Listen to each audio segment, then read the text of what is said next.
Hey guys, it's Charles Austin here with Liquid Blue Cabarete in Cabarete, Dominican Republic. We're actually in the sort of our backyard where we set up gear, fix gear, store our gear.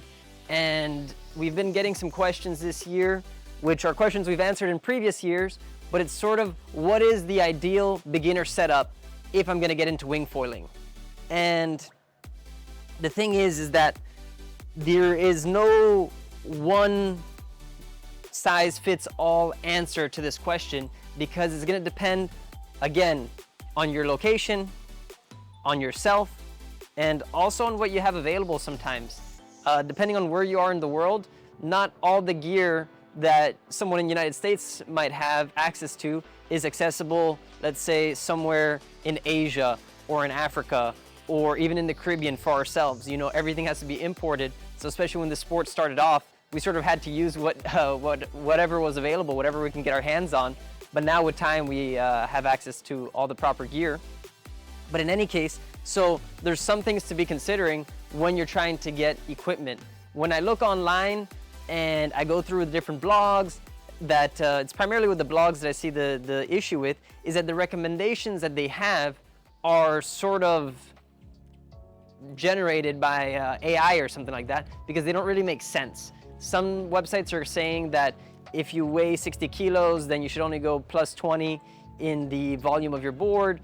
So getting an 80-liter board for yourself to learn on, which really doesn't make any sense, especially after teaching hundreds of people throughout the years how to wingfoil, all different levels, all different sizes, and realizing what actually works, what doesn't work. So today what we're going to be talking about, and we're going to dive right into it, is what gear you should be considering to get when you're starting your wingfoil journey. Some of the information I'm going to have to leave it general, and some of the information I'll get a little bit specific.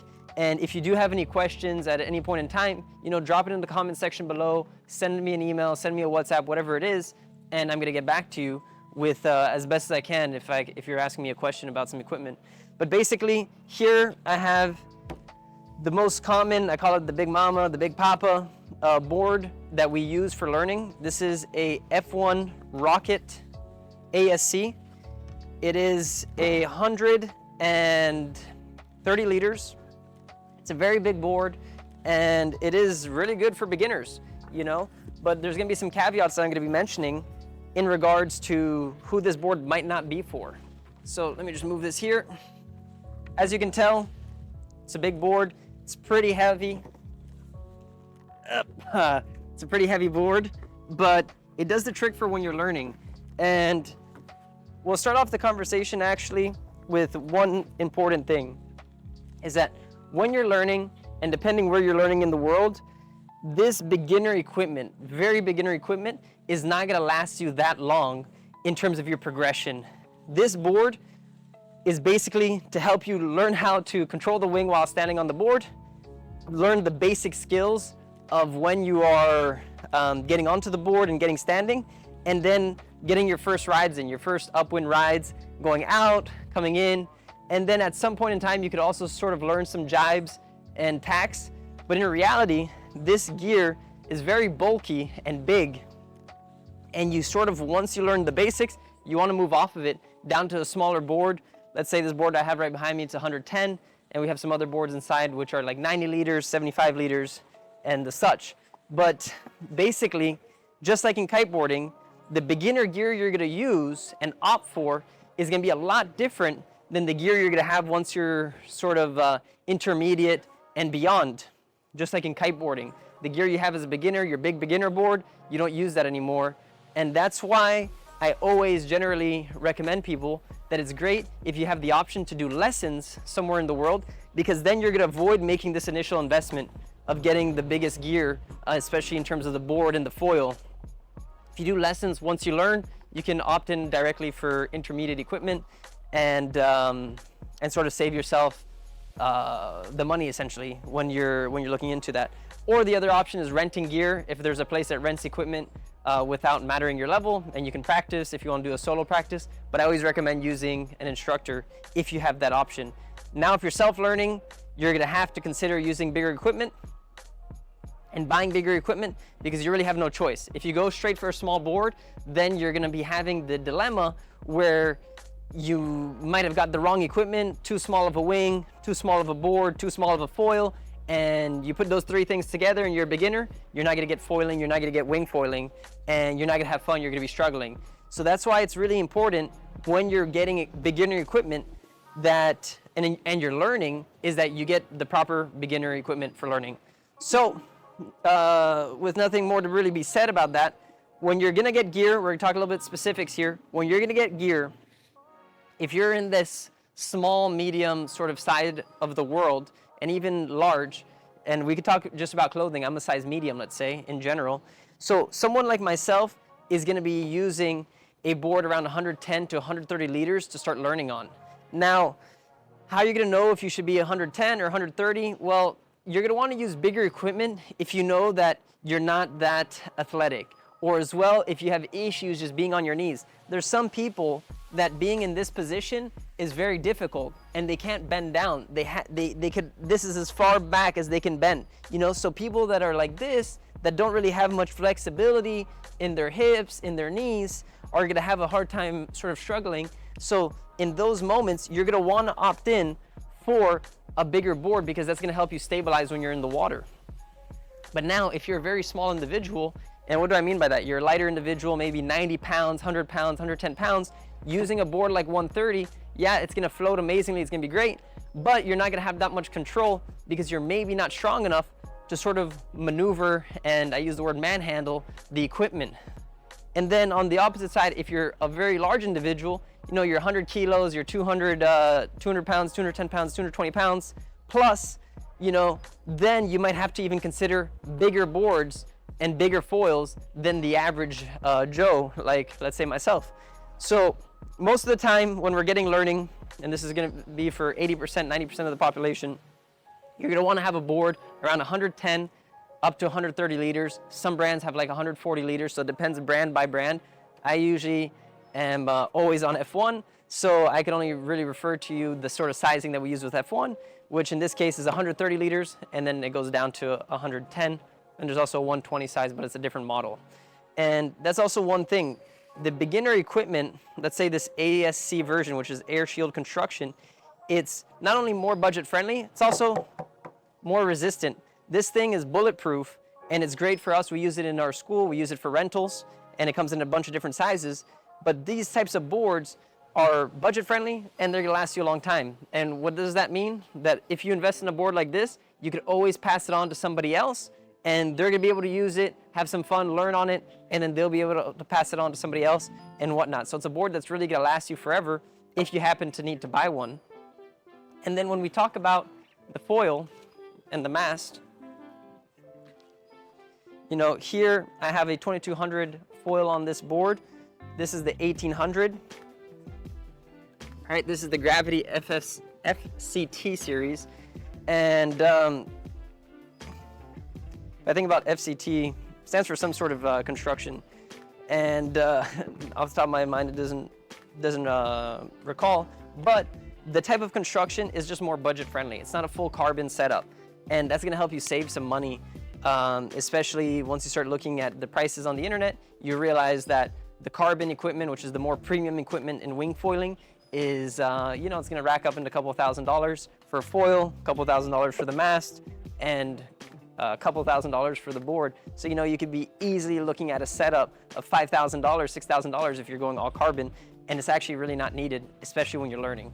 So when you're learning, you can get the beginner-friendly gear, especially now in 2024 and 2023. A lot of the companies have improved their beginner equipment, which is great for us because now we can get great equipment at a great price, and it's also gonna last us. The carbon equipment, believe it or not, is more fragile, and you're gonna really wanna take care of it, you know? I'm generally speaking not gonna be banging my foil like this or doing anything of that sort of nature I'm not gonna be as careless, let's say, with the carbon equipment than I can be with this more beginner equipment just because of the construction of it. And in any case, when we're scaling our board, so let's say we picked our board, right? You decided, okay, I'm in that medium large, extra large side, or I'm someone who needs that extra balance and volume. All right, I'm gonna get a 130 liter board. Great. Now we selected our board, or I'm on that small, extra small sort of side, or medium small side. I'm gonna get the 110 liter board. All right, so I got my board down. If you're able to test it out, by the way, before buying it, even better. But if you can't, you're gonna have to go off of sort of your weight and maybe add plus 40 in terms of kilos. So if you weigh 60 kilos or 70 kilos, then I would go for that 110 liter if I was to add 40 liters to that. And then if I was at 70, 80 kilos, then I would get that 130 liter board. But I would definitely aim for 110 or 130. And then the only two differences between that is if you know you're just a big guy or a big gal and you're 220 pounds plus, 110 kilos plus, then you might have to opt in for an even bigger board, which is gonna be a very specific board, like a windsurf dagger board or an SUP foiling board. And if you're smaller than that, then you can opt in for a 90 liter board maybe if you're like a kid or someone small. We've taught some kids and we've had to use a 90 liter board, let's say, just because of how strong they were versus their size as well. And even we've had to use a 75 liter at one point, but that's for the kids or smaller individuals. And then apart from that, so we decided on our board, we picked our board, great. Now we're gonna have to pick a mast. Generally speaking, I'm gonna wanna opt or recommend someone to opt in to get the same gear from the same company. Maybe the wings, you can get it different from a different brand, but when you're talking about the board and the foil, ideally you buy a combo package, you buy the same equipment, because that's gonna help you with compatibility. We're gonna have another video where we're setting up a board, and you're gonna see there that we're gonna be mentioning M6 screws, for example, but there's some companies that use M8. And then there's also different size screws in different parts of the foil. So now if you start messing around with a different board brand and a different foil, and then one of them's using M8, the other one's using M6, and the track system and how it integrates, you're just adding confusion basically. So I always recommend people just, if you can, try to stick to the same brand for your equipment, because it's gonna make it easier. And also if you have a representative where you live, then you can always interact with that person and they'll help you out with all your gear. So it's just a nice thing in general. I've seen guys that I call it sort of a Frankenstein setup, where they have a board from one brand, they got a foil from another brand, and then they got the wings from another one, and they bought a pump from another brand, and then they now need an adapter for their wing, and then so they're looking for an adapter, they never realize that, then they're buying a foil, and they try to get to the beach and they get with their board, and then they realize that something's not adding up, the screws are not the same, or the track system's not the same, and then they're just not having a fun time, and they think the sport sucks, but in reality, it's just that they made a poor purchasing decision in the beginning, and now they're sort of paying the price for that.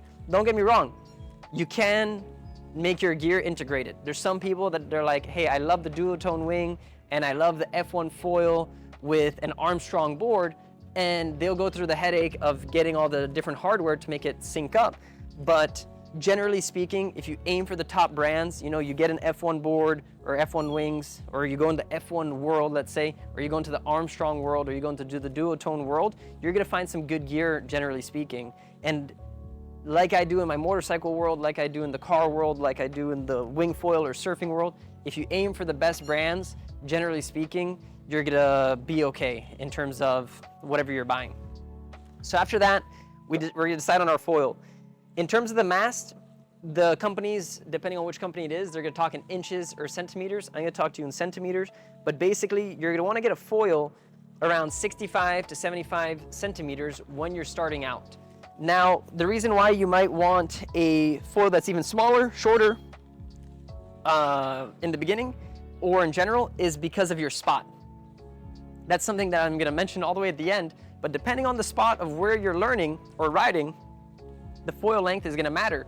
Just because you wanna ride an 85, in some spots you might not be able to ride an 85, just because the water's too shallow. So it's not gonna work out. You're gonna be hitting the reef, you're gonna be hitting the sand, and you're not gonna really be able to get up and riding or restart whenever you fall. So it's gonna be a pain, and you're gonna have to scale your gear to the spot, which is another sort of a conclusion that we're gonna get to.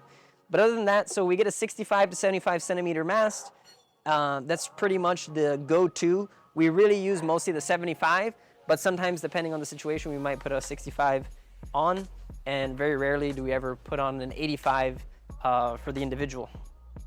In terms of the foil itself, I like to scale the foil to the board.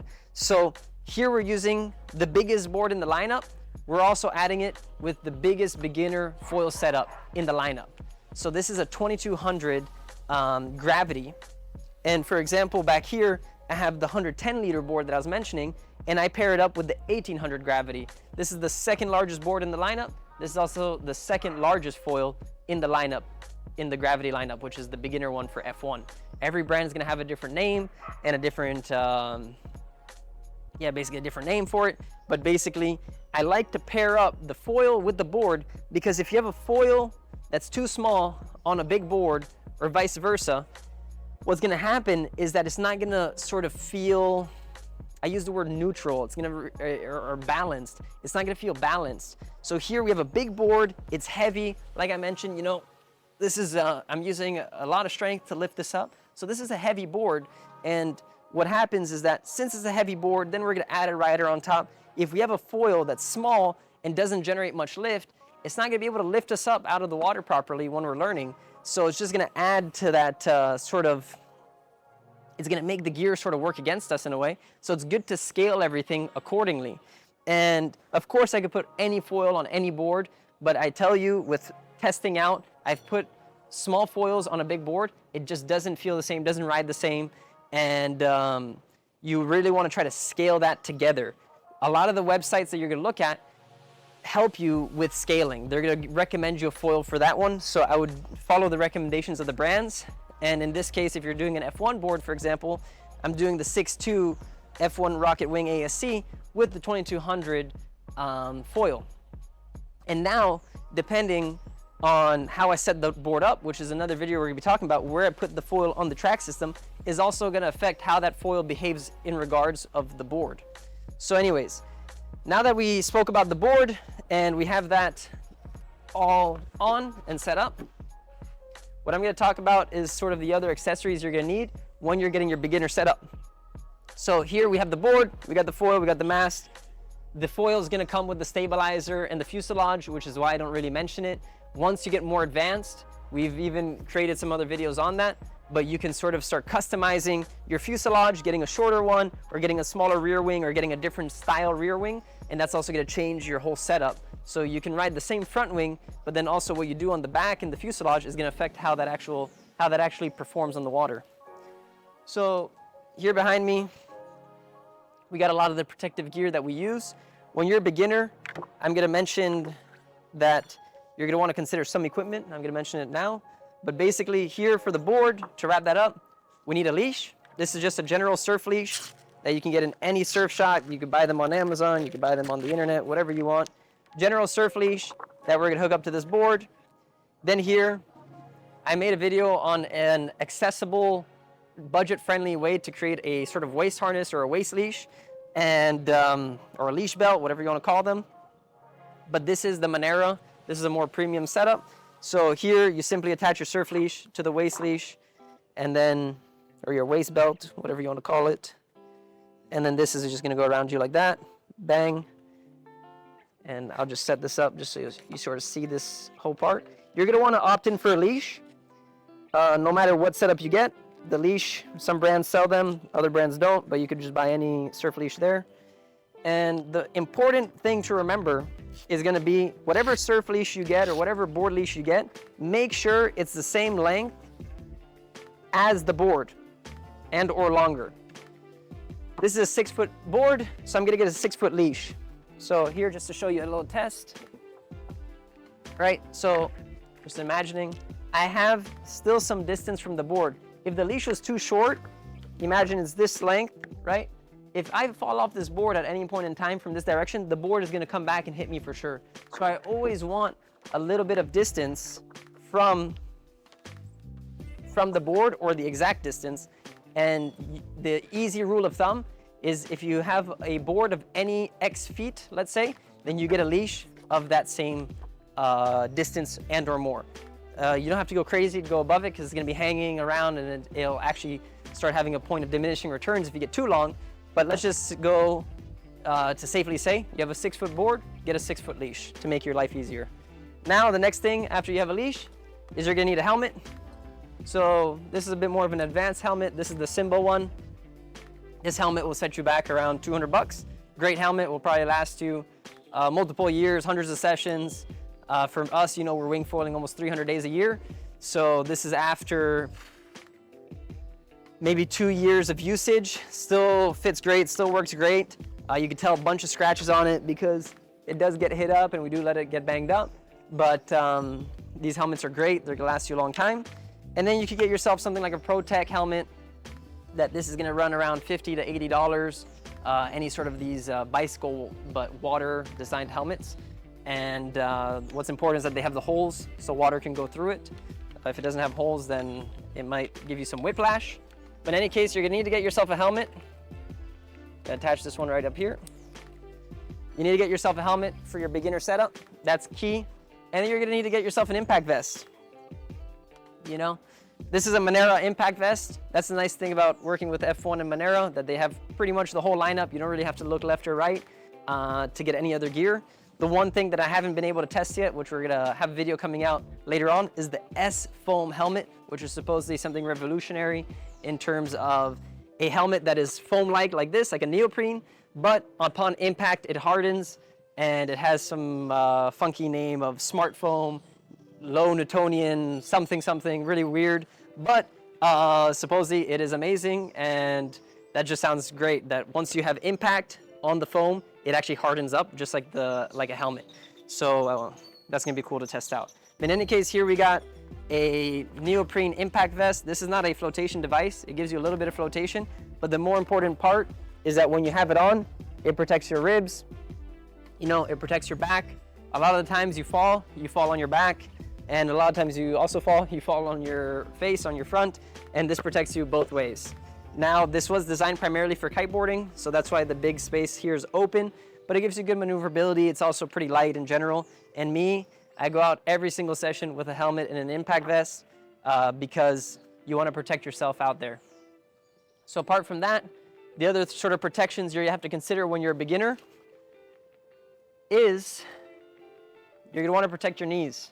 So you can protect your knees with an impact vest, or not an impact vest, sorry, a neoprene wetsuit that goes past your knees.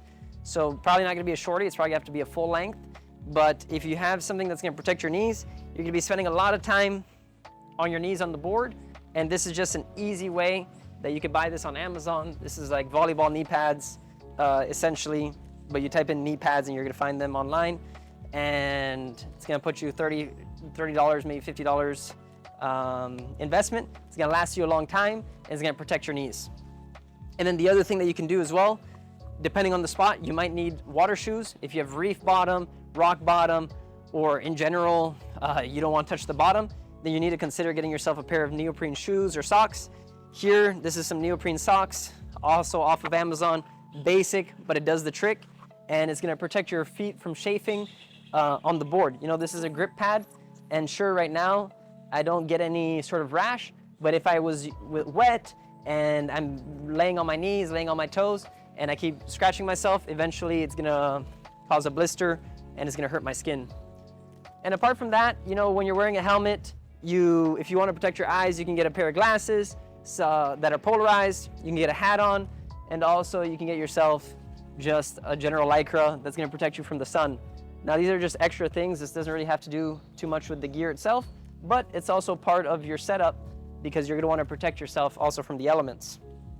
Now, the next thing in your beginner setup that you're gonna need to get yourself a pump. This is the WMFG pump with the pump clip. It's a nice way to keep your pump organized. And yeah, so any pump will do. There's now also some smart pumps, which are smaller versions, and they are quite nice, where they're travel friendly. This is just, since we're always here and going, this is just more efficient to pumping, but there's also small travel pumps. And then in terms of the wings, so you're gonna wanna get yourself a wing as well. You know, after you get your board, you're gonna need a wing to go wingfoiling. And basically, there are a lot of deals on the internet that are happening in terms of older wings. I would watch out with that, because if you go too old, the first versions of a lot of companies were just not that good. So you're gonna wanna consider to try to get maybe a 2022, 2023, 2024 or depending when you watch this video, 2025 and beyond, wing, because the technology is improving. Maybe not so much in the materials, even though now there's companies messing around with different materials, but in terms of just the aerodynamics of the wing and the handling, it's improving. So this is the Strike V3 and also the Swing V3. These are the two wings in the F1 lineup. And this here, you're gonna wanna scale it depending on where you are in the world. You know, I can't tell you, hey, get a 5 meter and get a 4 meter, and that's gonna be the best setup, because it really depends. If you live in Cape Town and you got 50 knots of wind and you go out on a 5 meter, well, you're gonna come visit us here in the Dominican Republic. You're gonna fly away, you know? And you might not even be able to hold on halfway of that journey. But if you're looking to get a wing, that's why I go back to getting lessons, meeting locals that are in your area, because they're gonna be able to give you recommendations and tips of what to get and what you should consider buying. But for general rule of thumb, if you have Wind Guru, some website where you could see the wind of your local spot where you're gonna be practicing, or the few local spots where you're gonna be practicing, and you know the average wind there, then you can simply go on to any website where they're selling the wings. You scroll down, somewhere there, they're gonna have the wind average speed for the wing size, what they recommend, and you go from there. You know, the 5 meters, I believe now for F1 is between 12 knots to 22 or 26 knots. It's a very dynamic wing where you could handle a big wind range, and you select it accordingly. Now, the caveat I'll add to that is if you're a smaller rider, or if you're on that larger rider size, depending, then there, whatever information you see, you might need to scale up or you might need to scale down.